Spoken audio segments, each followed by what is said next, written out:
Hi, and welcome to the For Beginners series for piano, where I talk not just about the how of music, but also about the why. Today we're going to talk about playing piano ballads. We're going to start out from a simple melody,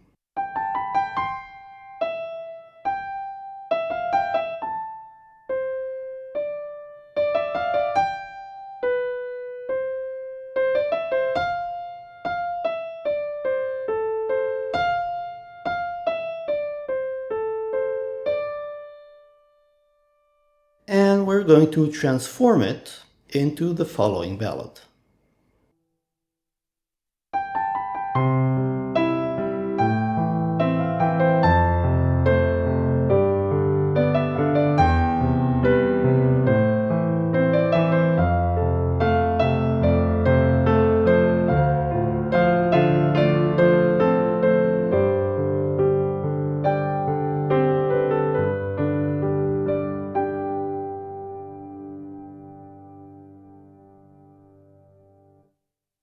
The lesson today is going to consist of two parts. In the first part, we'll talk about harmonization, how to choose the chords for the melody we've played. In the second part, I'm going to show you how to take these chords and turn them into accompaniment. Let's get started.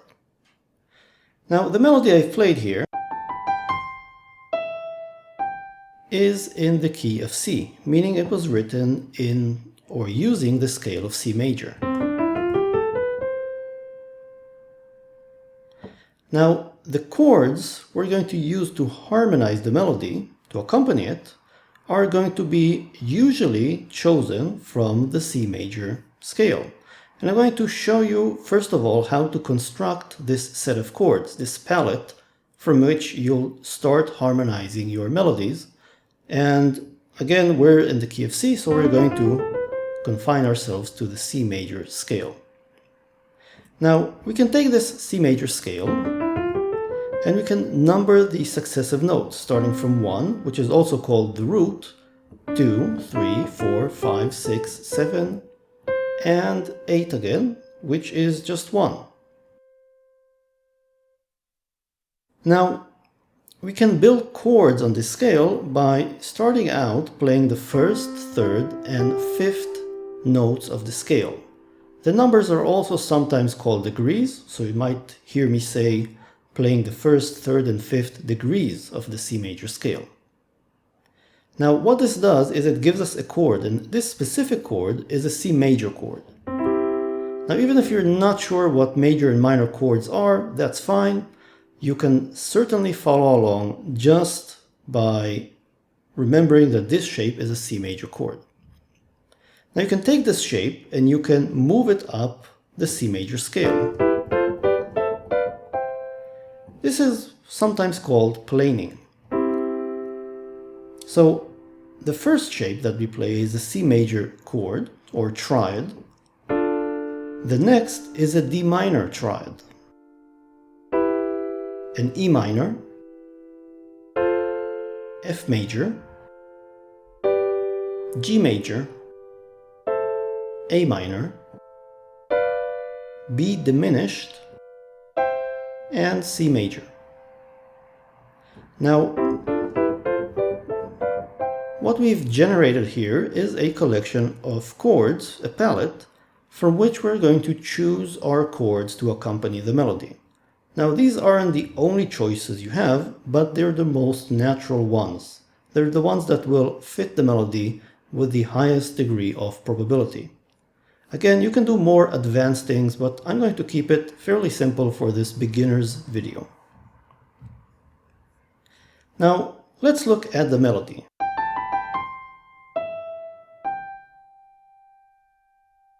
When playing a melody, you should first of all try to figure out which of the notes are passing notes and which are melody notes. For example, here, these notes are sort of a prelude. They lead into this set of 3 notes. So these are the passing or transition notes, and I would say these 3 are the melody notes. Now, it's okay if you don't exactly separate the notes into these two groups. My entire point is that the melody notes are going to be the ones that really help you determine which of the chords you're going to use to accompany what you're playing. Now, the main rule is to select a chord that contains as many of the melody notes as possible. Now, look at these three melody notes, C, E, G. There's actually one chord out of the selection that we've played that contains these three exact notes, and this is the C major chord. So the harmonization, the chord that I'm going to choose to accompany this particular melody is going to be C major. Now, what about, let's say, F major? Can we do that? Well, the F major contains a C, but it doesn't contain an E or a G. So, not really. And you can go through the different chords, let's say a D minor. You can see that a D minor doesn't contain any of these notes.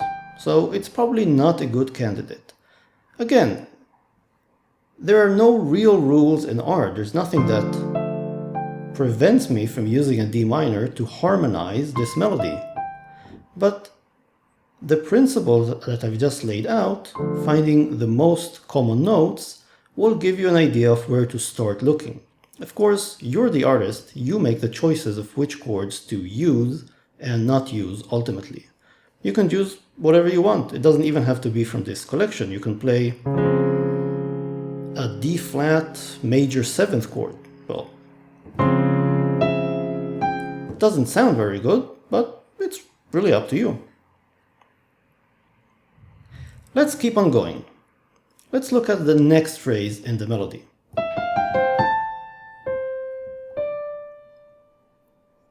Now here, as before, these notes sound, because they're kind of fast, they sound like transition notes to me. So I'm going to give them less weight and maybe not even consider them when harmonizing. I'm going to focus on the slower notes, the ones that fall on the beats. Now, what am I playing here? I have an A, C, D. Now, in fact, if you go and look at the different chords that we've come up with, then none of them contain these three notes. So we can do the following. We can say, well, let's try to find a chord for these two notes and then another chord for this note. That's certainly permissible. Now, these two notes are contained in the F major chord. I could also use an A minor, which also contains an A and a C. So, which one is the correct one? Again, there is no correct answer. There are only more, I'd say, harmonious answers and less harmonious ones. And these two are certainly, both the F major and the A minor, are solutions to the problem. And you can use any one of them. Remember, you're the artist, you make the choice. I've chosen the F major, and for the next note, we have a D, and there are two chords that contain a D in them. One of them is a G major, and the other is a D minor. Again, which one is the right one? There is no right one. It's up to you. And just to prove it to you, let me play it in both ways.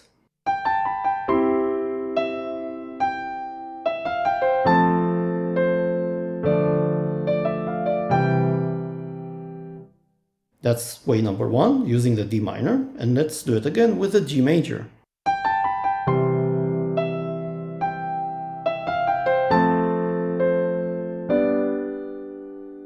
I like this one because it has more of a sense of a resolution. But again, there is no right answer. You can choose whatever sounds good to your ears. Experiment. Just come up with your own decisions. Let's move on to the next phrase.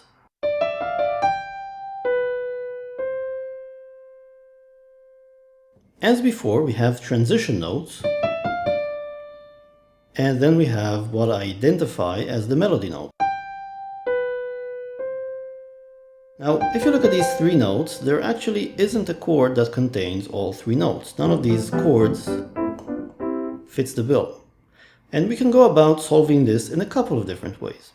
First of all, we can consider or think about this B as a transition or a passing note as well. So we can then just think about the first and last notes, the G and the C, and decide to harmonize it with the C major. That's certainly one solution. Other solutions could be maybe to assign a different chord to each of these notes to break down the harmonization, just like we've done for these three notes, where we've used one chord for two notes and another chord for the last note.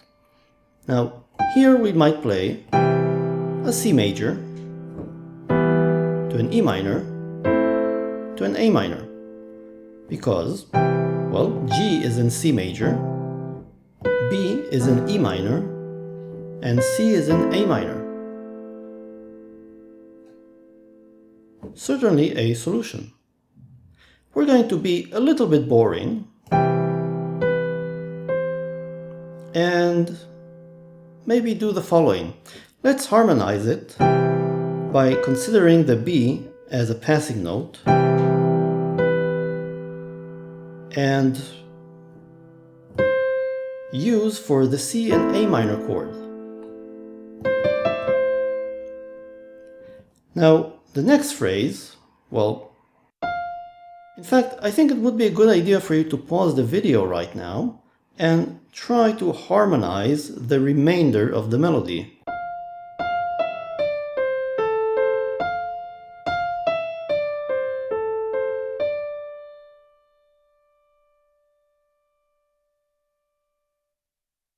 I'm going to show on screen the chords I've chosen to harmonize this. We have an F major,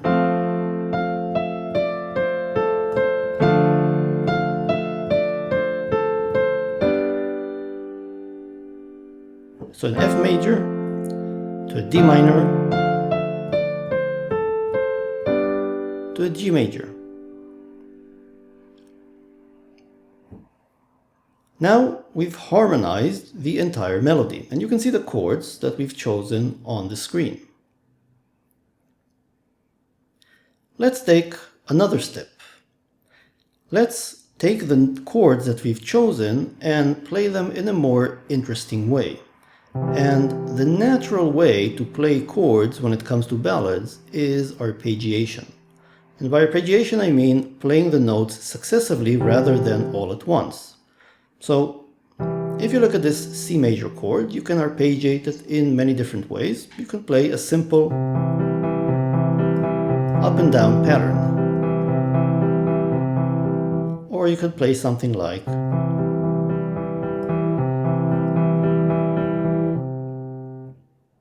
now, one of the problems when you play, let's say, a melody up here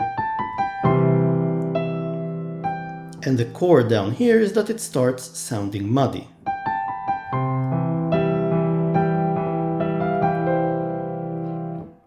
One way around this is to take the basic shape, to take the middle note of the shape that you're playing and move it up an octave. And now you can arpeggiate this wider or spreaded set of notes. This gives it a little bit of breathing room and makes it sound a lot bigger and more impressive. Have a listen.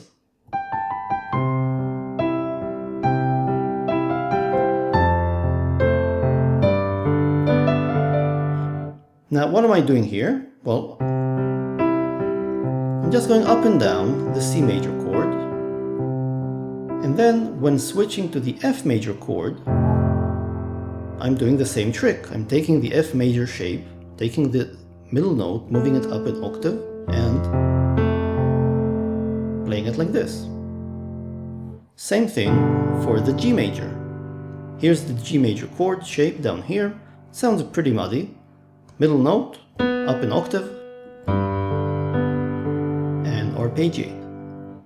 Now, you can arpeggiate in many other different patterns. For example, if you have to keep on going, you can maybe alternate the upper two notes.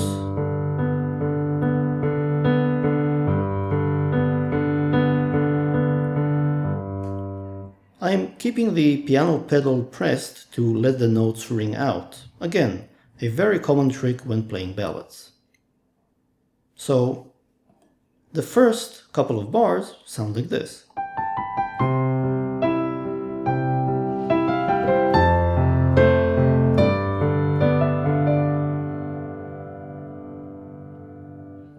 What about the next? Well,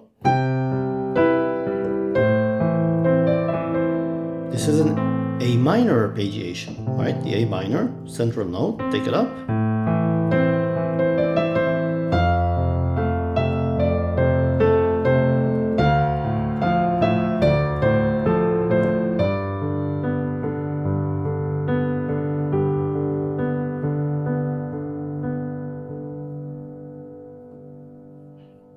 And there you have it, a pretty nice, lush sounding ballad. Let's take it a step further. We can improve on a couple of the things that we've done in little ways that will make your playing sound more sophisticated. Let's look at a few. Let's look at the third bar.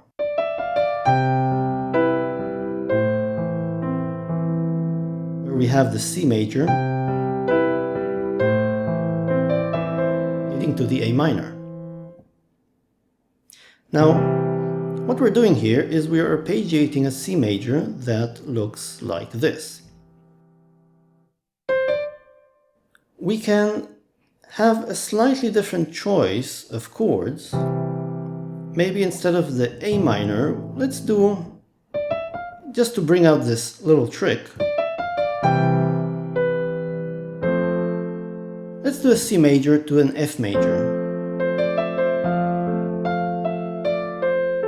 And you'll see why in a moment. One way to make the chords flow more smoothly into each other is by using inversions. Now, what is an inversion? Well, it means rearranging the set of three notes in the chord. We can take this C down here and move it up an octave. This is called the first inversion of the C major chord. Now, nobody is really going to say this complicated term, they're just going to call this a C major chord as well. So this is a C major chord, and this is a C major chord. You can do it again, by the way. Take this E, move it up here, and you'll get a second inversion. And you can do it again, take this G, move it up here, and get back to the original root form, as it's called. But I'm only interested in the first inversion. So you can see that if I play the first inversion of C, and then the F major chord in the root form, this motion sounds a lot smoother. It's a lot better than jumping from here to here. So,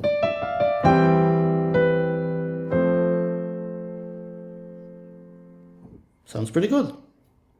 How else can we make this interesting? Well, one way for the G major at the end, if we just hold it down for 2 bars, it can get a little bit boring. So we can make it more interesting in a couple of small ways. First of all, we can play a G sus4 for the first bar and a G major for the second bar. Now a sus4 is just taking the G and taking the middle note up 1 semitone.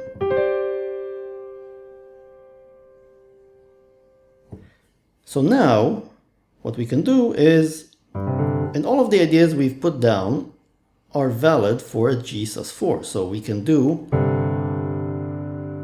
a G sus4 arpeggiated, take the middle note,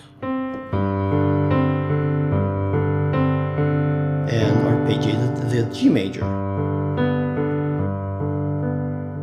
So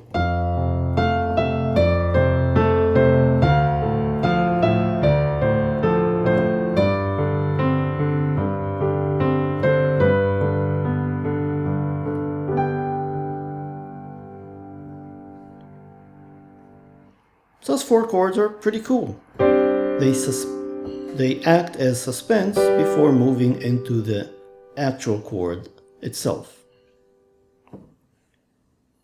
What else can we do?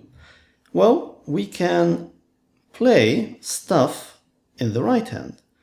And this stuff can also be arpeggiations. So we can arpeggiate the G sus4 chord in the right hand while we're doing the same in the left hand.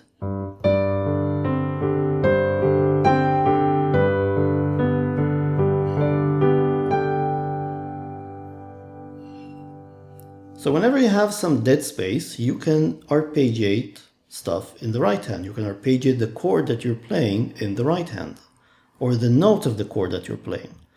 You don't even have to arpeggiate in a particular pattern. You can just go all over the place.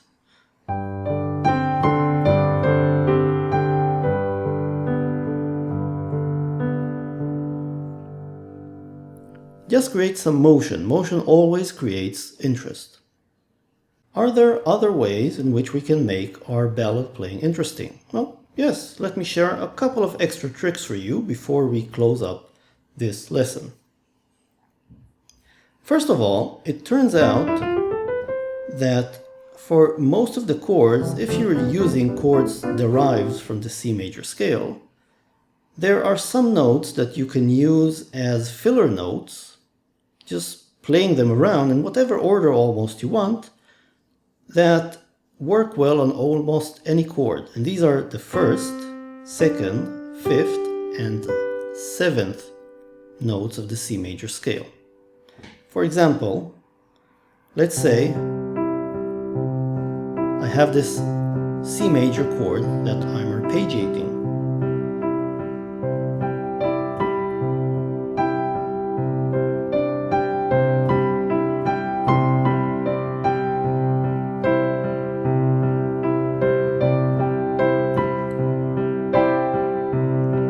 I'm just moving between these 4 notes. I can even go up or down octaves using these notes, and it will almost always sound pretty good actually. So again, if you have some dead space, you can use these notes to add interest.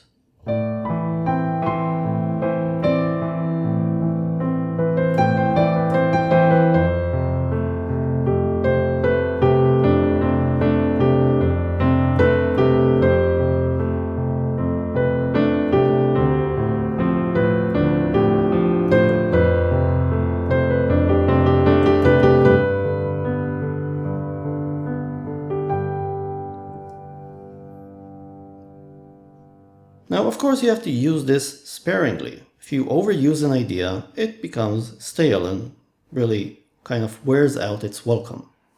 So where would you use this? Well, again, wherever you have a little bit of empty space.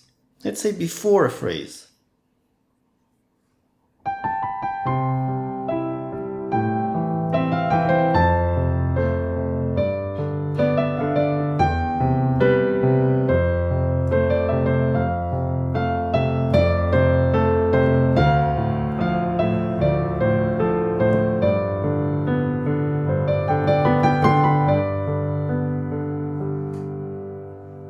So I've used them over the last chord to add kind of a filler phrase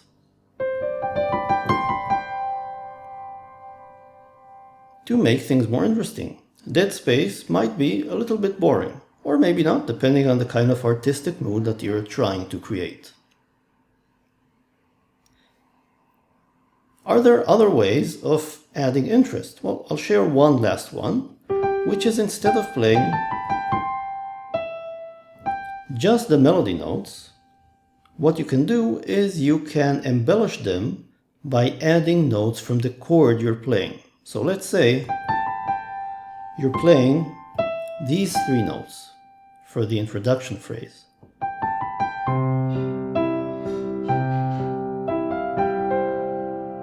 Well, instead of playing a single note, we can add below it any of the notes from the C major chord.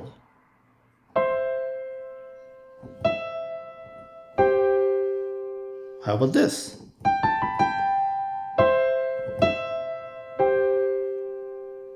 Right? I'm adding these two notes down here, and there's really no right way of doing this. You can add or use any of the notes from the chord that is harmonizing the melody.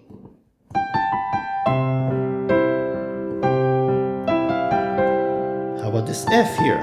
You can add these two notes which come from the F major chord. Or add these two notes that come from the G major chord. These two notes come from the C major chord.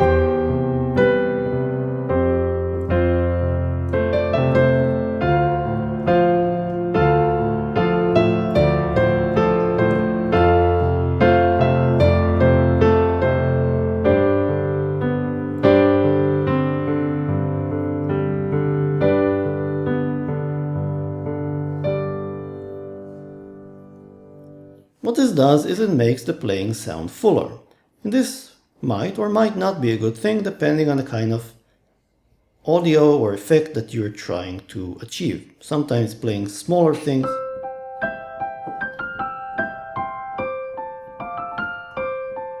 might be a good thing. Sometimes you want a bigger sound, something that's more lush, that conveys sort of a more romantic feeling.